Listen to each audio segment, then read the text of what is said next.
everyone, and welcome to this, not only to our Facebook Live, this also will eventually become a podcast.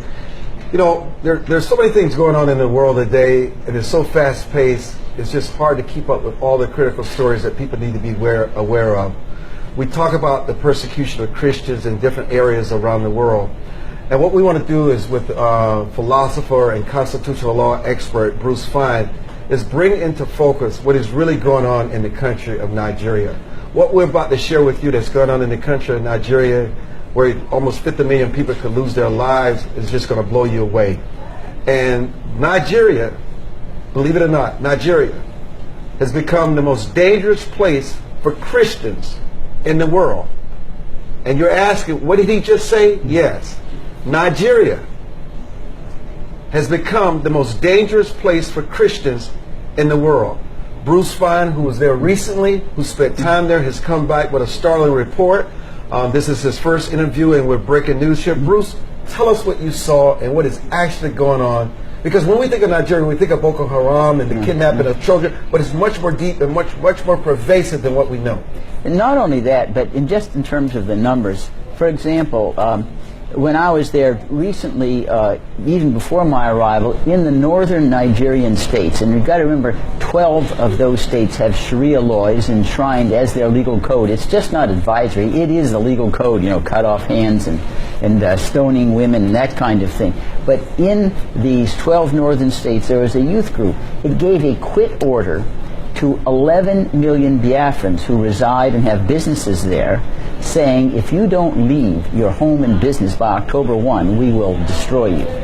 And the government did nothing. These are Housi Fulani, radical Islamics, who made the threat. As we're sitting here today, that October 1st date hangs like a sword of Damocles over 11 million Christian Biafrans. That's twice who perished in the Holocaust. Moreover, in the southeast, where the Biafrans predominate numerically, the Housi Fulani are killing children in churches. Just in the last 48 hours, they've begun an assault. It's called Operation Python Dance, where the Housi Fulani soldiers are coming in. They're taking youths. I could put pictures if you had. They've sent to me. They've shot them. They're lying down dead in the water in industrial scale. And this is because the Housi Fulani, who are very, if you want to put an accurate term, almost backward economically. And the Biafrans are much more educated and skilled economically, so they prosper. And they reside in much of the oil area of Nigeria. And the Housi Fulani, who are radical Islamists, youths who have very little, you know, economically, they're preying on their Christian brethren.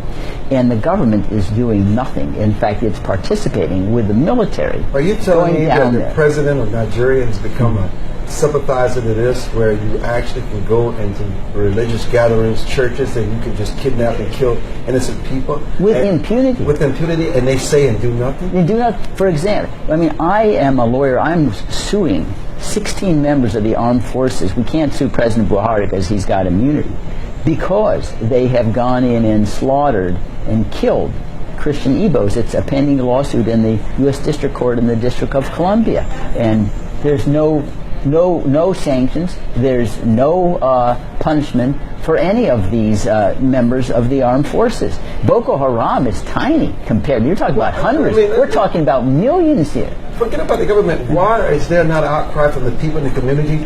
Why is there not an outcry from people who care, who know some of these children and these families? And why no outcry from the media? Why are we just hearing about this for the first time? Well, part of it, I think, Armstrong, is that lots of groups are not sophisticated with regard to the media.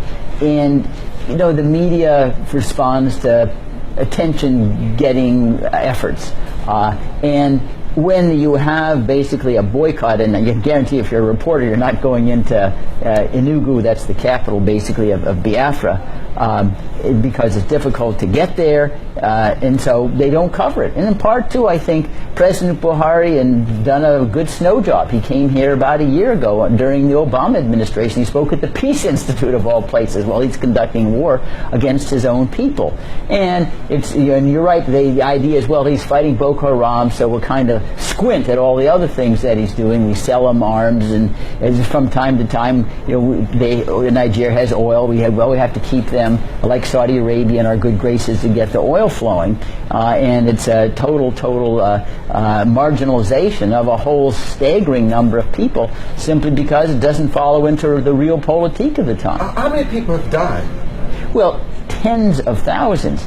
And it's hard to keep the numbers there. I mean, if you just look at the row on row of these youths, bloodied, dead.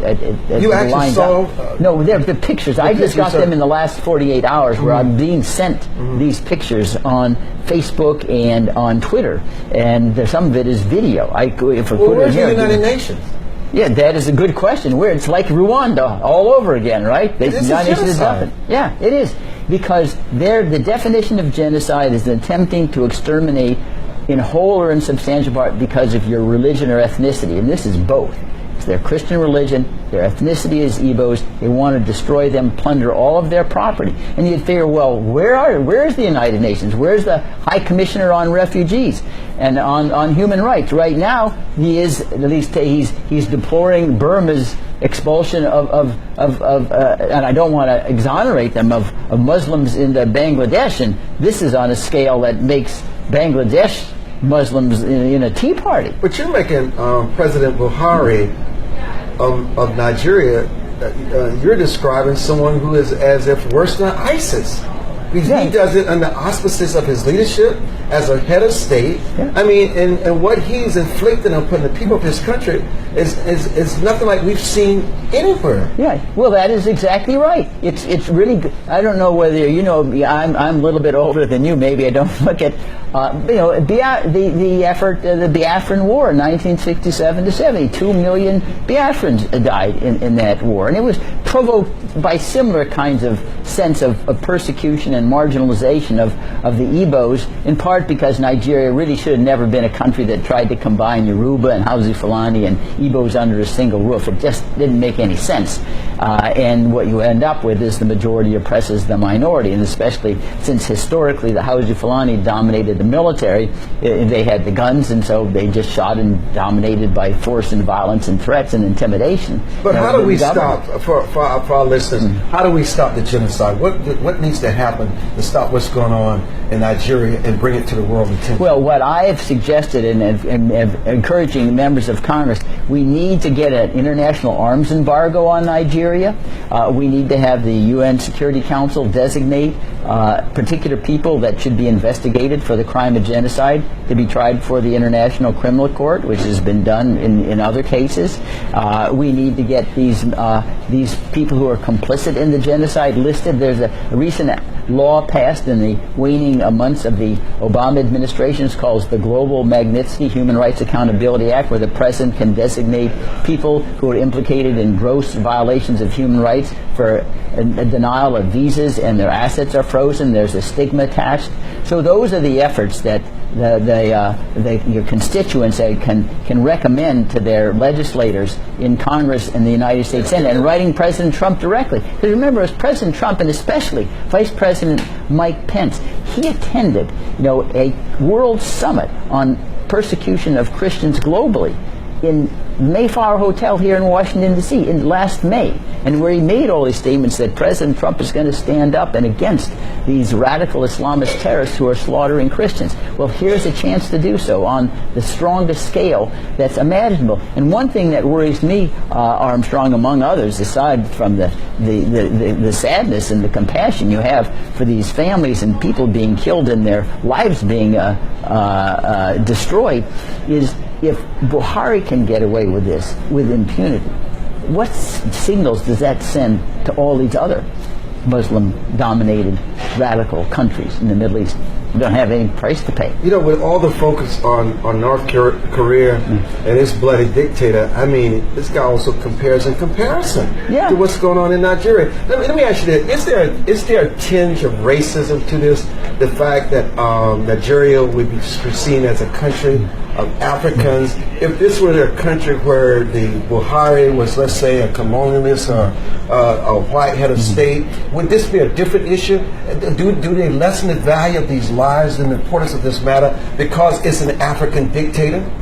Well, I think the answer is yes, as crass as that may seem. Well, it's just Africans killing each other, so who really cares about it? Or Zimbabwe, Mugabe, it doesn't really matter. You know, human rights are only for white folks. And I think that is a commentary on the whole, you know, the racism is still a very, very prominent element and influencer in international affairs. Because otherwise, in terms of the scale of what's going on there, see, this is not a tiny 50 million. That's a huge number. That's probably larger than 3/4 of all the nations who are members of the United Nations. Bruce Fein, thank you for this critical update. I'm Armstrong Williams, constitutional lawyer. Bruce Fein. We'll be hearing more about this as in the future, and I'm sure this has become your obsession. You want to make sure that the world knows about this before another child has to die. It gets on the agenda. Absolutely, Armstrong. It's critical. I'm Armstrong Williams. Thank you for joining us.